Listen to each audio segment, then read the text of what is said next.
Hello friends, today we are going to learn about pneumonia and recurrent pneumonia. So, what do you mean by pneumonia?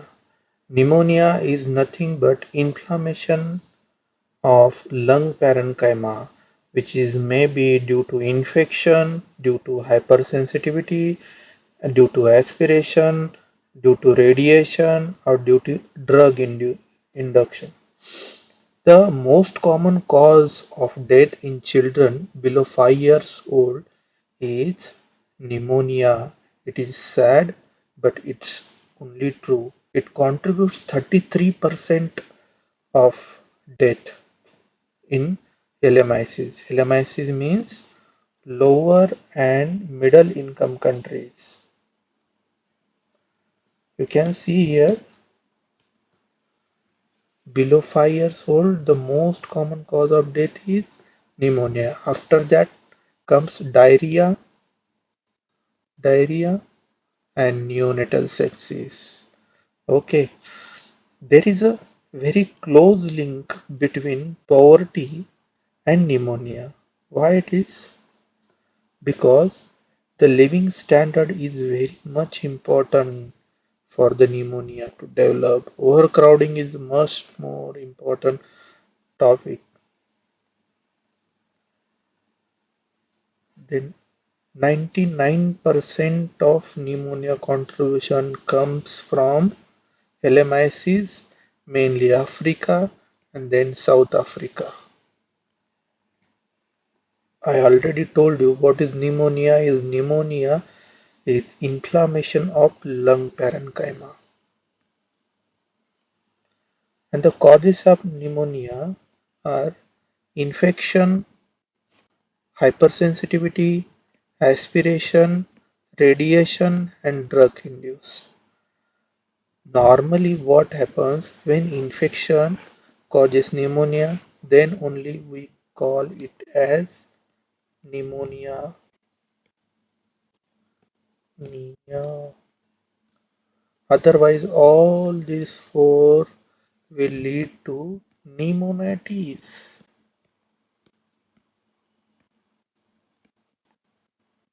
not pneumonia.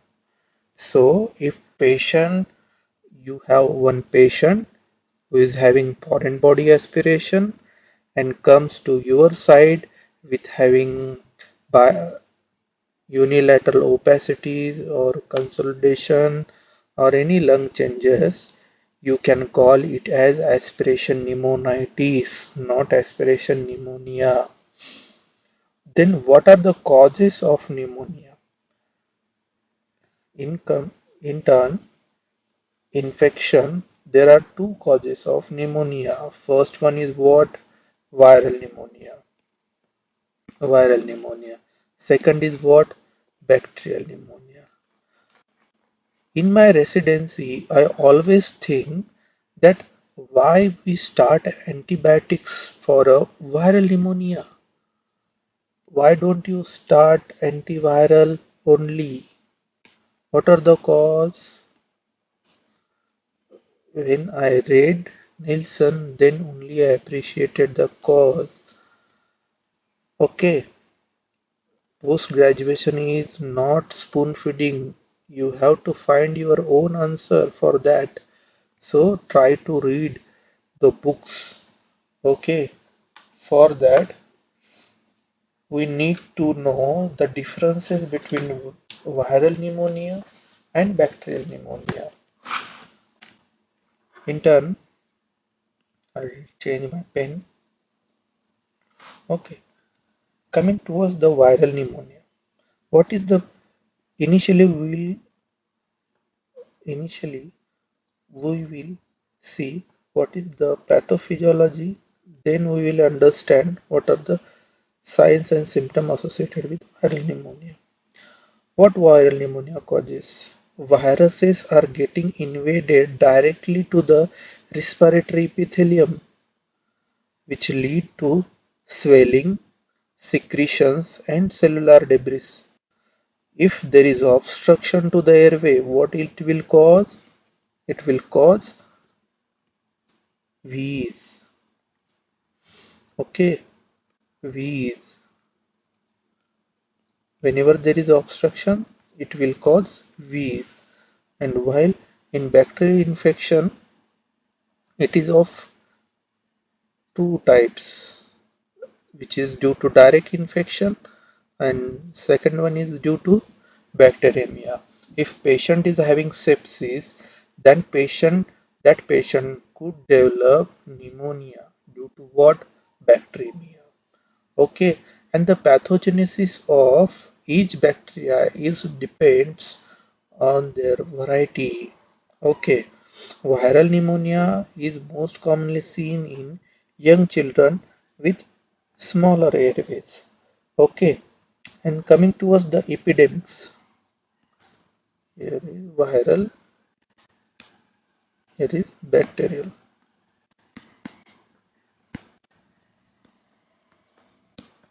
Okay, let me change my pen.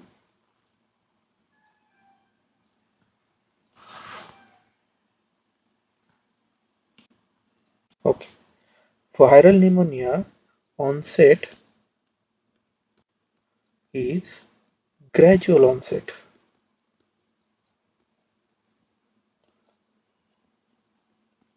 and whereas bacterial pneumonia is abrupt onset.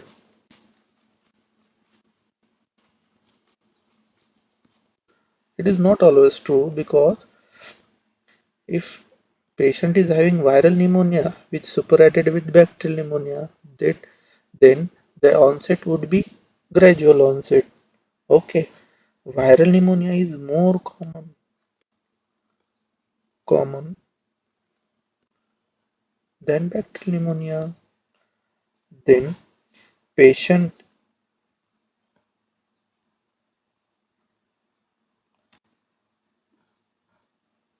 normally patient in viral pneumonia presents with URTI coryza, and here patient normally is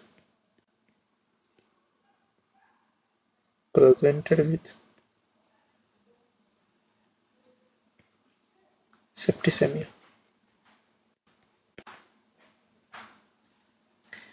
Patient is having high grade fever in case of bacterial pneumonia. In case of viral fever, there is fever, but but it is not high grade.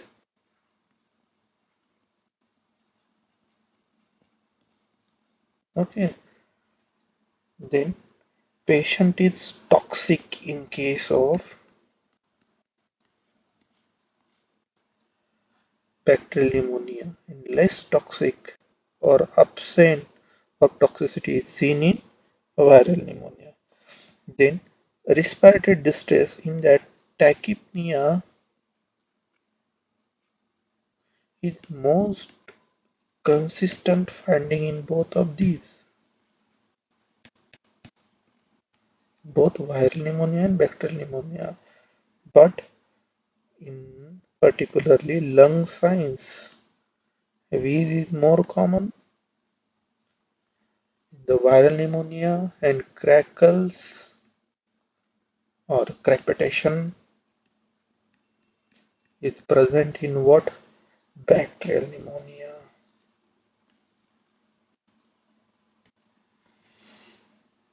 Okay, and viral pneumonia X-ray findings is diffuse and peripheral. But in case of bacterial pneumonia, the findings are confluent, infiltrate,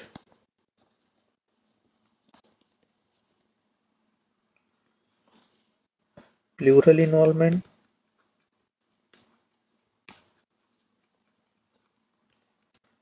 Generally, viral pneumonia do not have pleural involvement, but Bacterial pneumonia, yes. And coming towards the prognosis, most important part of counseling. Usually, viral pneumonia are self-limiting, usually resolves in a week and sometimes hyperinflation seen in RSV and bacterial pneumonia is having much more complication like empyema, then nematocele,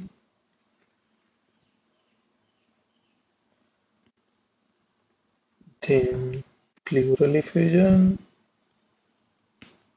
consolidation, and collapse. So, how gonna difference? How you going to difference between viral pneumonia and bacterial pneumonia? If patient is very toxic, came towards very high grade fever, irritable, not taking food, and is having sudden history, then you can suspect it as bacterial pneumonia. And the most foremost important finding is tachypnea.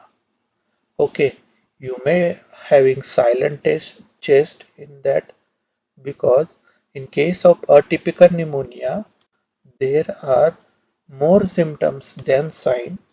In case of other bacterial pneumonia, we will going to see that according to etiological agent. But before that, you should know all these things.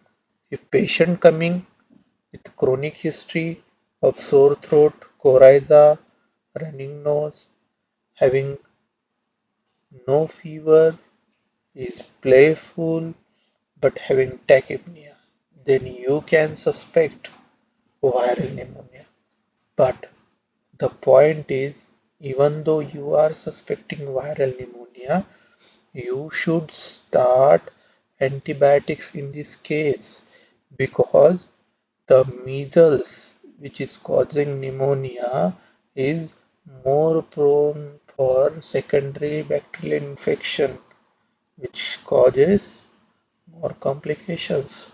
So, Nelson also says whenever suspected viral pneumonia, even though you have to start antibiotics in such cases only. Okay, then next we are going to see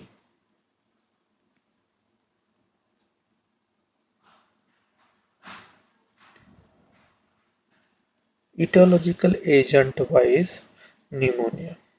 Okay, if you see Mycoplasma pneumoniae, which causes respiratory epithelial injury, which lead to inhibition of ciliary action and lead to collection of cellular debris and submucosal inflammation, which progress to slough, debris and cell, which causes obstruction to the airways, which lead to spread of the bacteria to bronchial tree only. Okay, it is somewhat like viral pneumonia.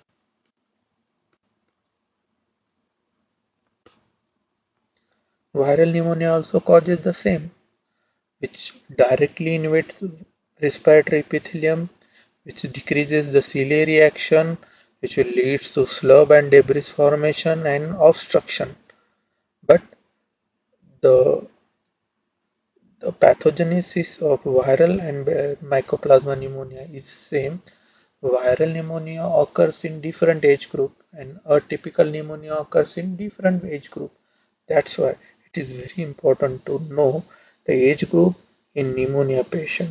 Okay, coming towards the next bacteria, Streptococcus pneumoniae. What does Streptococcus pneumonia do? It causes local edema,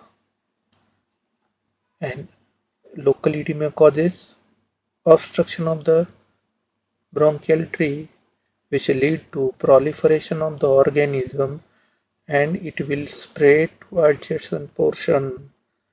If it is the bronchial tree, suppose this is alveoli, it causes bronchial obstruction, then the bacteria will proliferate and spread, and which causes involvement of the other alveoli to this, and which lead to lobar pneumonia. Okay, focal lobar pneumonia. So it is very important to note that Streptococcus pneumonia causes lobar pneumonia. Okay, coming to the next bacteria, which is group A Streptococci. Group A Streptococci is causes more diffuse lung involvement and interstitial pneumonia. Pathogenesis, what it does, it causes necrosis of tracheobronchial tree and large amount of exudate and edema and local hemorrhages with extension to the interlobal septi and involve lymphatic and pleural involvement. Diffusion, some patient with pneumonia is having much more secretions. We have seen such PICU patient that some intubated patient is having extensive secretion, which is exudative, sometimes hemorrhagic. Then you can suspect group A streptococci and also Staph aureus, which causes much more extensive infection. We'll deal Staph aureus. Next slide. Okay, coming to the Staph aureus. Staph aureus manifest confluent bronchopneumonia. It involves broncho plus alveoli, bronchus plus alveoli. That's why it is called as bronchopneumonia. There is extensive areas of hemorrhages, necrosis and irregular areas of the cavitation. It causes extensive hemorrhagic necrosis as compared to gas, means group A streptococci.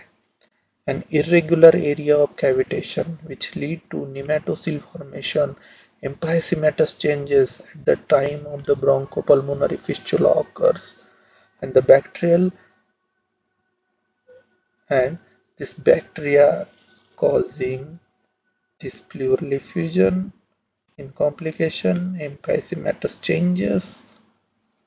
So you have to start a higher antibiotics which if you are having patient with emphysema or nematocele. Okay, then the risk factor of childhood pneumonias. Why some, why it is called as disease of poverty? Because the patient is having low birth weight history. Birth history is also important in that.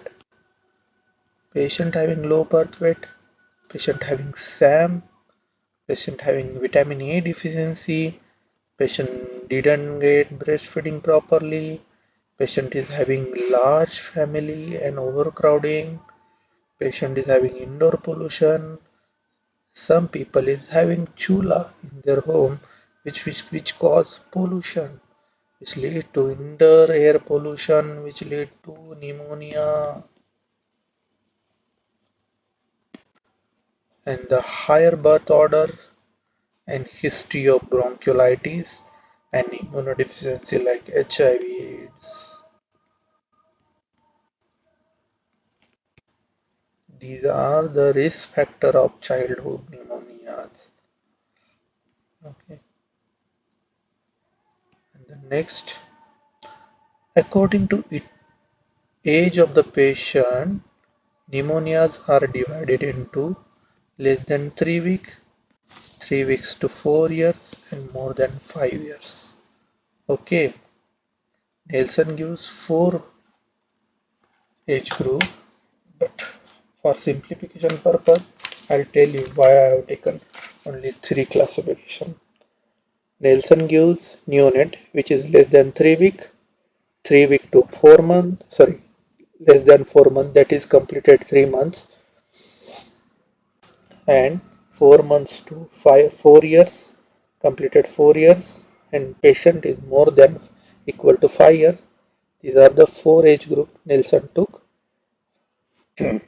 Okay, coming towards this table, worldwide, group B streptococci is more common than E. coli, but in India, the Klebsiella is more common than E. coli.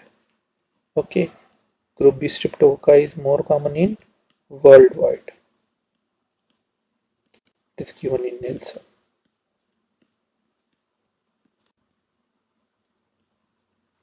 Okay, coming to us 3 week to 4 year. Viral infection is more common than bacterial infection in this. Okay, if neonate is having pneumonia, which is considered as more severe, if infant comes with pneumonia, it may be viral pneumonia, then bacterial pneumonia. Okay, make a point. The second one is pathogenesis. RSV infection is more common than rhinovirus. Okay, coming towards bacteria, Streptococcus pneumoniae. Here, Streptococcus pneumoniae is more common than H. influenza bacterial infection. And atypical age group means walking pneumonia occurs in this age group. What do you mean by walking pneumonia? What do you mean by atypical pneumonia? These are the patient who, these are the people who goes to school, exposed to the community. That's why these patient is having another set of bacterial infection. The most common is Mycoplasma pneumoniae. Then Streptococcus pneumoniae, second one. Okay, consider in 3 weeks to 4 years of age, most common is Streptococcus pneumoniae. But here, Streptococcus pneumoniae is second cause. First cause is Mycoplasma pneumoniae. Then Chlamydia pneumoniae, and influenza is not most common, but influenza is common in all age of child. Okay, coming to us our question LAQ, which has been asked in 22 of MUHS Maharashtra. What do I mean by recurrent pneumonia? If patient is having more than 2 episodes in a 1 year or 3 or more episodes anytime with radiographic clearance of lesion between 2 episodes, then it is called as recurrent pneumonia. Okay, should I repeat? If patient is having 2 episodes in a 1 year, 2 or more episodes in 1 year, or 3 or more episodes anytime with radiographic clearance between 2 episodes is considered as recurrent pneumonia. Okay, and what are the causes of recurrent pneumonia? You should be knowing the causes of recurrent pneumonia. Okay, what are the causes of recurrent pneumonia? Then First one is hereditary disorders like cystic fibrosis and sickle cell anemia. You should be knowing that patient coming to sickle cell crisis, X-ray must be done. Okay, X-ray should be done because pneumonia is common in sickle cell anemia patient who is coming into sickling crisis. Okay, then hereditary disorder, cystic fibrosis, which is foremost important topic. We'll deal with it afterward. Then sickle cell anemia. Then immune disorder in that immunocompromised state like HIV/AIDS.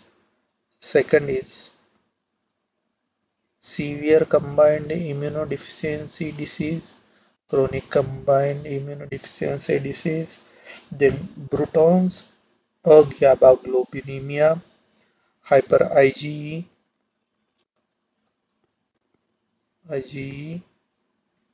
syndrome. Then CGD, then selective IgG subclass deficiency, then ciliopathies,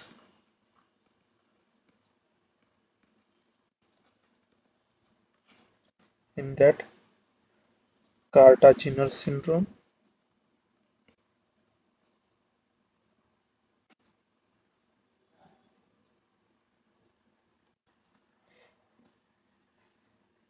okay.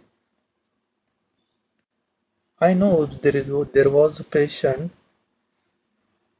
who is having recurrent pneumonia admitted in our setup, which is having recurrent pneumonia. We have we have taken detailed history of this patient, then we have suspected Cartaginer syndrome, and that patient was really having Cartaginer syndrome. Then you should suspect all this. If you know, then only you can see.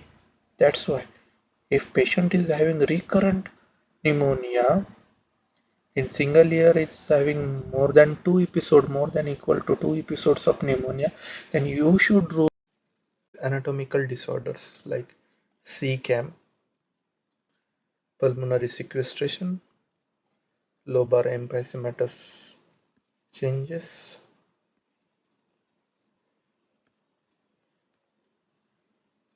emphysema, gastroesophageal reflux, then then tracheoesophageal fistula, bronchiectasis, aberrant bronchus, and last one is aspiration pneumonia. In bedridden patient, what happens? Bedridden patient, there is a microaspiration takes place always, which will lead to aspiration pneumonia in this patient. You should be knowing about the lobe which are involved in various cases, like in aspiration, which lobe is involved, in tuberculosis, which lobe is involved, in COVID cases, which lobe is more involved. You should be knowing all these things. We'll later deal with that. Okay. Then next is, what is the pathogenesis? Mainly there are four factors which lead to break the integrity of lower respiratory tract. Which are those factors? First one is cough reflex. Second one is mucociliary clearance. Then macrophage and secretory IgA. If any of these get damaged due to infection or any other like aspiration, radiation, any of these hampered will lead to what? Pneumonia. Okay, Coming towards the clinical features, the most important and most consistent feature of pneumonia is tachypnea. According to tachypnea means increased RR. So, according to age, less than 2 months, if respiratory rate is more than 60 per minute, then it is called as tachypnea. And if the age is between 2 to 12 months, then more than 50 respiratory rates per minute is called as tachypnea, and between 1 to 5 it is more than 40 per minute. If the patient is infant, along with tachypnea, patient also through fever, cough, respiratory distress, irritability, and poor feeding. Here you can differentiate viral pneumonia from bacterial pneumonia.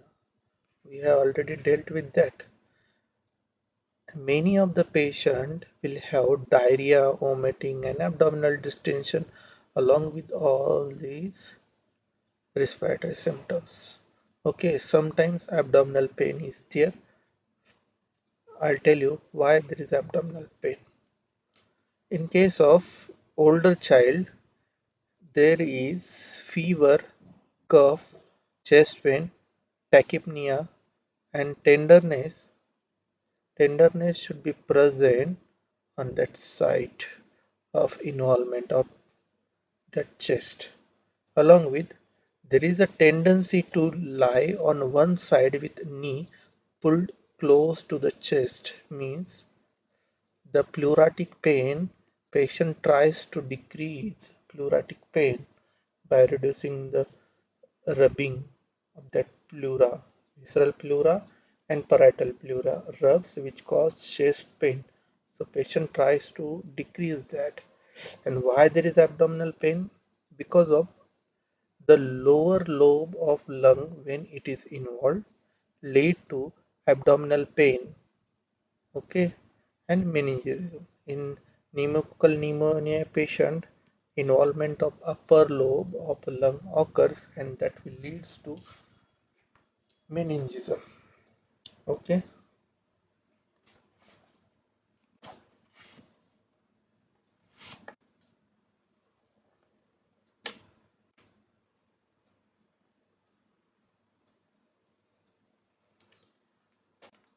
coming to us clinical findings. For clinical finding, there you can appreciate rhonchi, then scattered crackles, crepitations, and in localized consolidation and other. If the complication happens, then all these signs get, means rhonchi, crepitation will decrease if complication happens. Okay, coming towards the next part.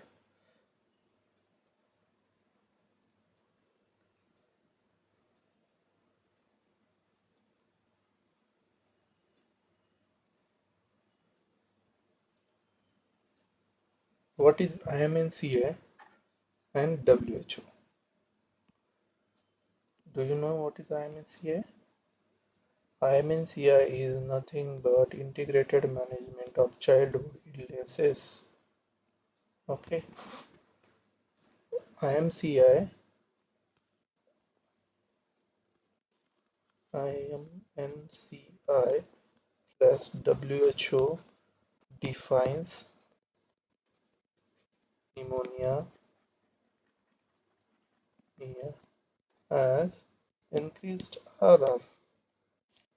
It is for those people who are working in a peripheral setup where referral is available. For this, the operational definition of pneumonia is increased RR, means fast breathing. If it is present, then it is called as what? Pneumonia. or if it is associated with chest in drawing, it is called as pneumonia. If both of these present, then there could be a possible bacterial pneumonia. Okay, and patient need to be referred to higher center for X-ray chest and starting IV antibiotic. If saturation is low, then start O2, humidified O2.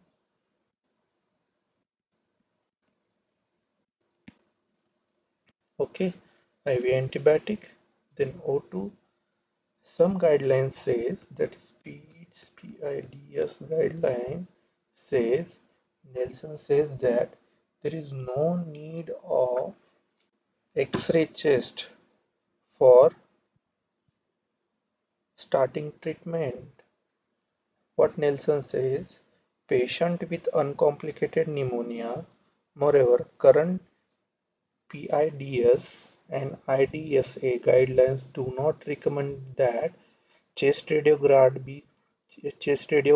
be performed for children with suspected pneumonia who are well enough to managed as outpatient, because imaging is the context only rarely changes the management. Means you need not to do chest X-ray for outpatient department. Okay, if you are managing the patient with antibiotics in and at home, then you need not to do chest X-ray in such patient. Okay, then next. According to age, they manage, WHO says, less than 2 months if respiratory rate is more than 60, then you can say it as pneumonia. Then 2 months to 5 years of age, if any children with cough and difficulty in breathing, cough and difficulty in breathing,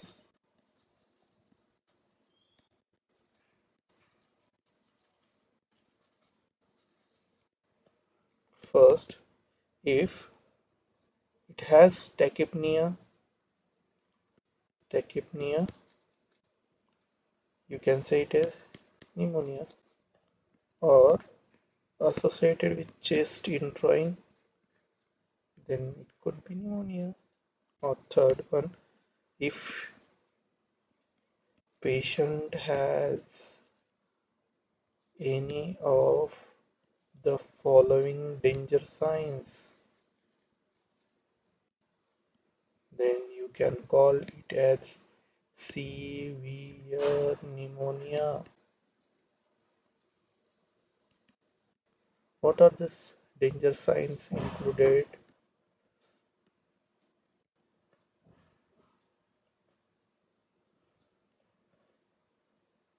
Severe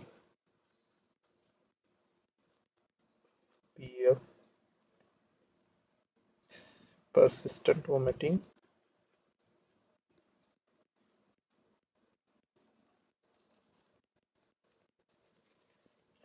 more than 3 per hour, patient is lethargic,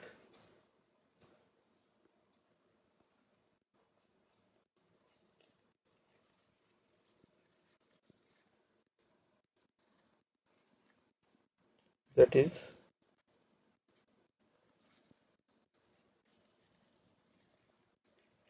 abnormally sleepy, always remaining sleepy, or difficulty to awake from a sleeping stage.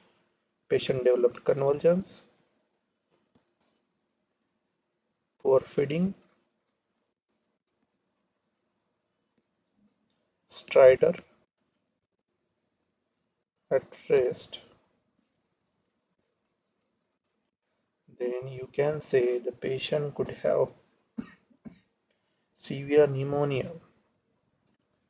Then what could be the next investigation in such patient?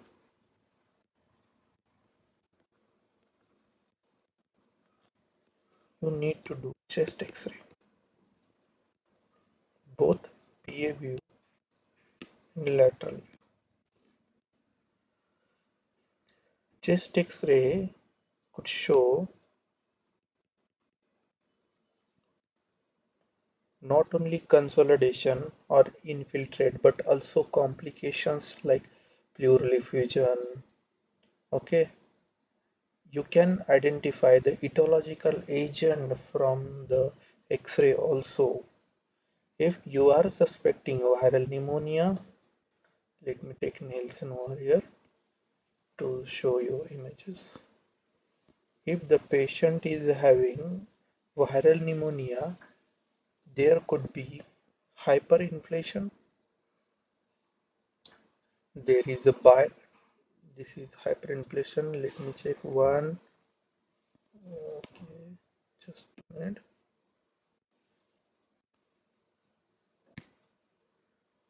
1, 2, 3, 4, 5, 6, 7.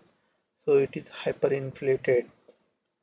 Okay, and bilateral interstitial infiltrate. You can see this bilateral interstitial infiltrate is seen over here, and peribronchial cuffing is also present. So all these three features suggest you of what? Viral pneumonia. But no need to diagnose, you have to start antibiotics already.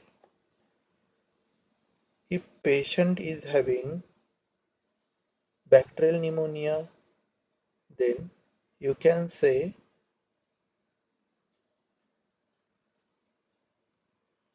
you can say there is there could be a lobe involvement lead to lobar pneumonia.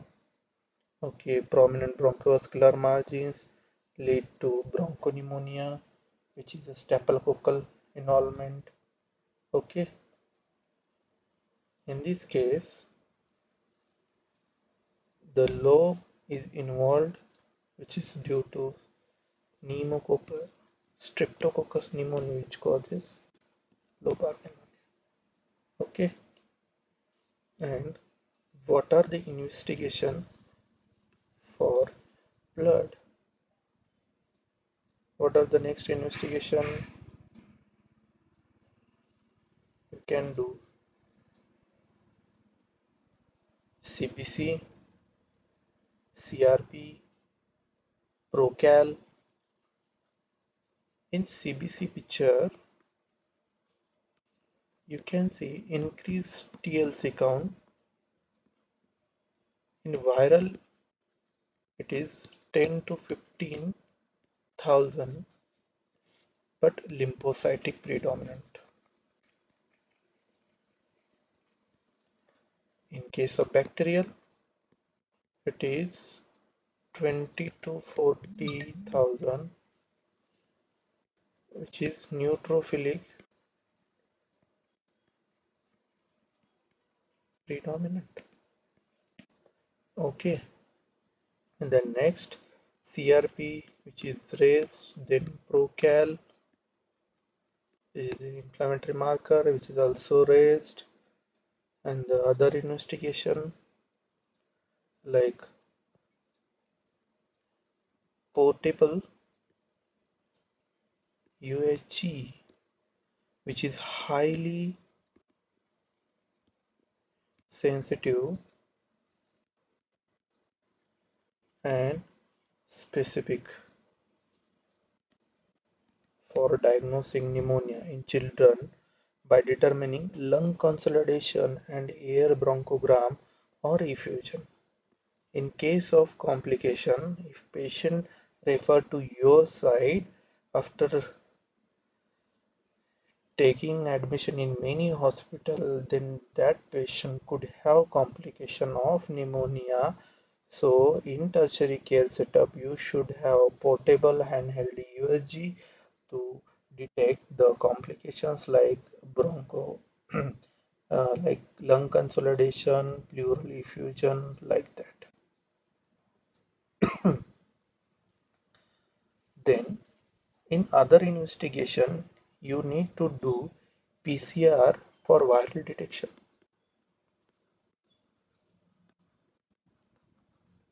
in RS secretions in BAL, bronchoalveolar lavage. And you can also do serological techniques to detect antibody titers.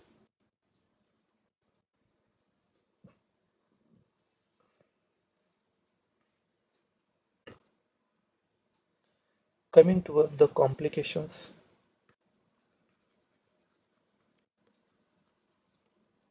patient can develop parapneumonic effusion, which is the most common,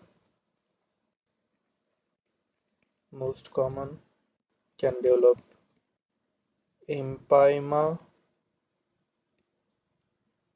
can develop nematocele,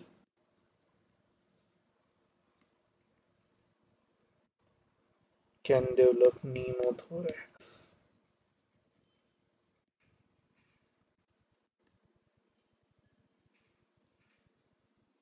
And due to bacterial spread, due to bacterial spread can cause septicemia, meningitis,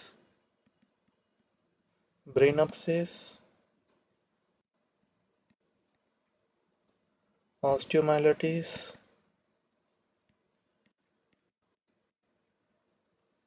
and pyelonephritis. Okay, sometimes patient may develop ARDS and septic shock and MODS. For septic shock and MODS, I have recorded one video on septic shock and sepsis. You can refer that video for further knowledge. So, what is the treatment?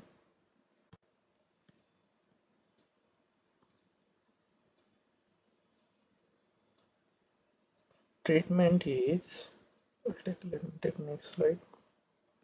Treatment. On empirical therapy,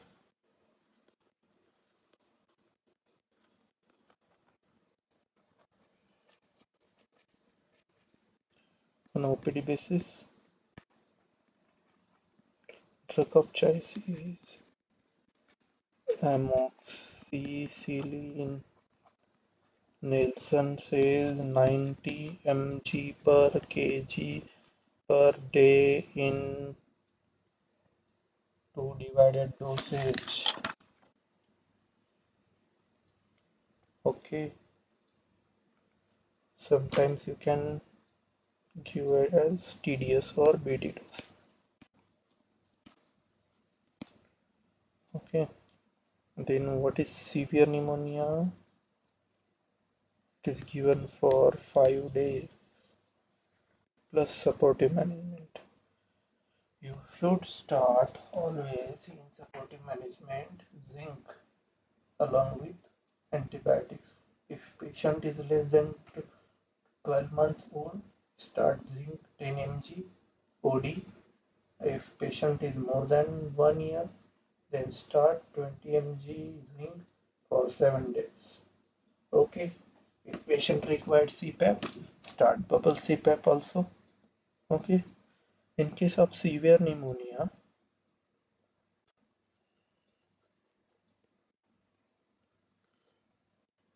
what I am here MNCI says give first dose of antibiotic in PHC only and refer the patient to next to higher center for IV management, and you start MP plus Genta for 10 days.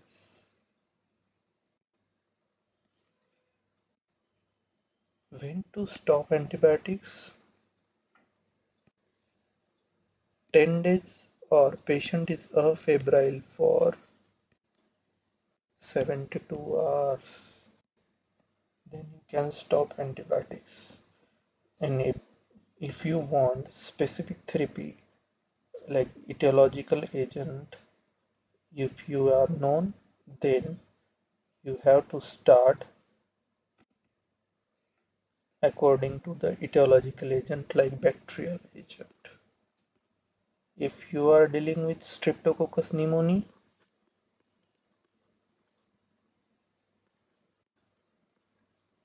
start MP or penicillin. If not available, start zone. You can step down to amoxicillin oral or second or third generation cephalosporin. Next, Streptococcus pneumoniae with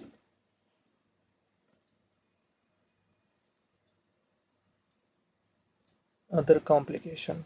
You may start zone directly. In case of gas, मतलब group A Streptococcus agent, you have to start MP, then ceftriaxone. You can step down to oral amoxicillin. In case of Staphylococcus aureus, Staph aureus, you can start if patient is methicillin sensitive, then you have to start MP clox,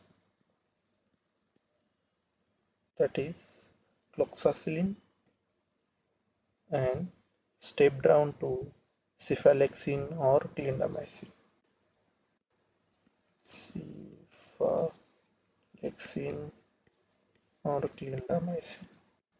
If patient is MRSA, methicillin resistant Staph aureus, then you have to start vancomycin or clindamycin and step down to clindamycin or Leanade oral. Okay. In case of atypical pneumonia, mycoplasma or chlamydia suspected, start IV azithromycin.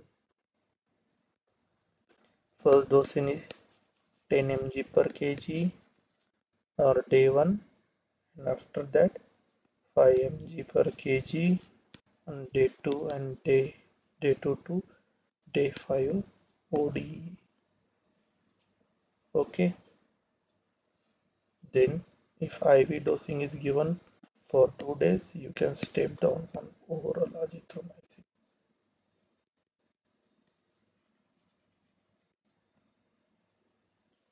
Okay, then supportive therapy must be started. IV fluids, if O2 requirement is present, then start, then CPAP and ventilation support.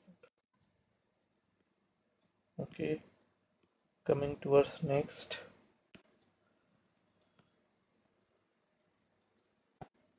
What is the prognosis of a child?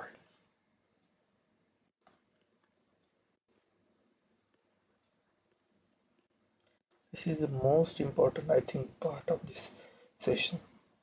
Typically, patient with uncomplicated community-acquired bacterial pneumonia shows response to therapy with improvement in clinical symptoms within 48 hours to 72 hours of initiation of antibiotics.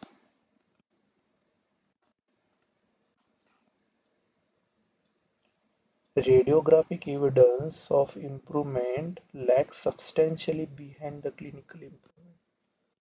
X-ray picture may improve later.